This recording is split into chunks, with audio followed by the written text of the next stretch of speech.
I think clearly we're pushing the limits of surfing. We're trying to find the biggest waves and put ourselves right in the spot. It catches people's eyes. It's interesting, like, who are these guys and why are they risking their lives to do that?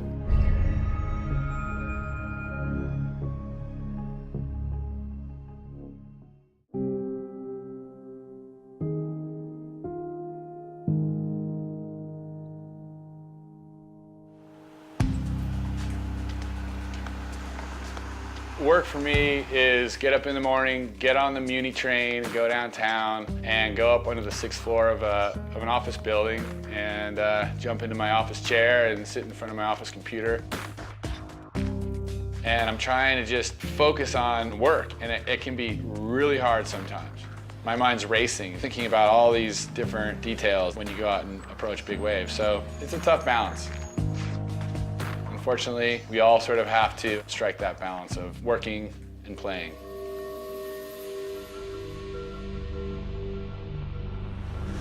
When I went and looked at Mavericks for the first time, I was like, no way, I don't want any part of that.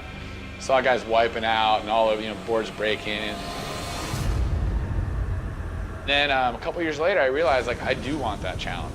I want that ultimate challenge of the biggest wave, the biggest wave I can find. It's been, I don't know, 15 years since I started surfing Mavericks, so kind of gets more and more comfortable with it, but I think I also understand the power of Mavericks.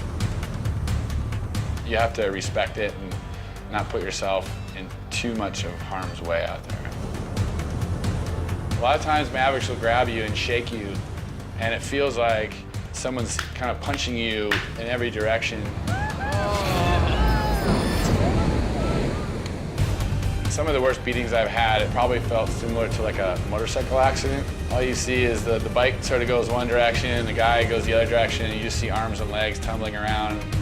As far as being around like heavy ocean risk and big waves, I think part of that desire came out of doing a lot of different contact sports and just kind of liking that sort of rough and tough thing that surfing doesn't really have unless you start throwing yourself in the big surf. And when you do that, I swear I keep thinking back to those days when I was out on the rugby field and having guys chase you down.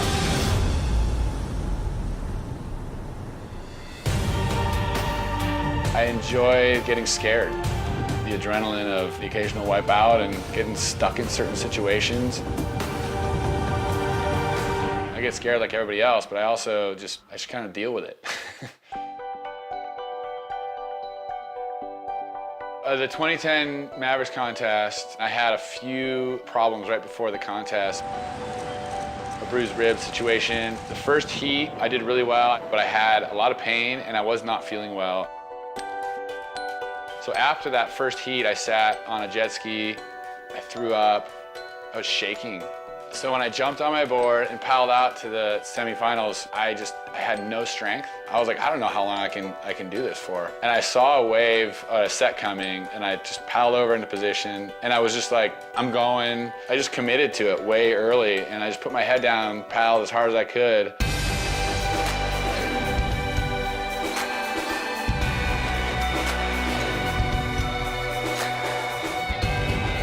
I try not to focus on the size of the wave when I'm going for them. I just see it and just try and go.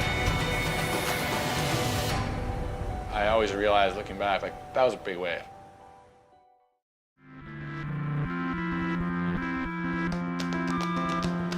I've been working now for about 20 years in environmental consulting. A lot of my work's about the environment and making things clean, cleaner than they were. So I enjoy that part of it. It's a lot of water. I think if we divert it away from the current gully, you're just gonna get another gully. At first it evolved right out of college as a field job, and I was outside all the time. And I liked it. Pretty mucky, huh? As my career's rolled on, I've been put in the office a lot more. It is hard because I am working so much. When I'm at my desk, I click on Surfline and I see the boys charging some big session. I know every surfer goes through this sort of like FOMO phase, like they want to be there, they can't. This year, actually, I kind of negotiated something with my boss so that I could take some time off and work a 30-hour schedule instead of a 40-hour-week schedule. I took a pay cut so I could surf more, but it's worth it. It's really hard when you're out surfing, especially like in this time of year. You get so much adrenaline going from not only being out in the water, but the days leading up, you know, seeing the forecast, knowing what's coming and the anticipation, and then trying to walk into an office. I find it really hard to focus on some of those days, and it can be almost debilitating at work.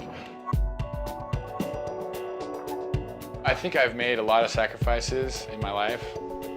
I think one of the biggest sacrifices that I keep thinking about more recently is the fact that, you know, I haven't settled down and I don't have children. I've never been married before.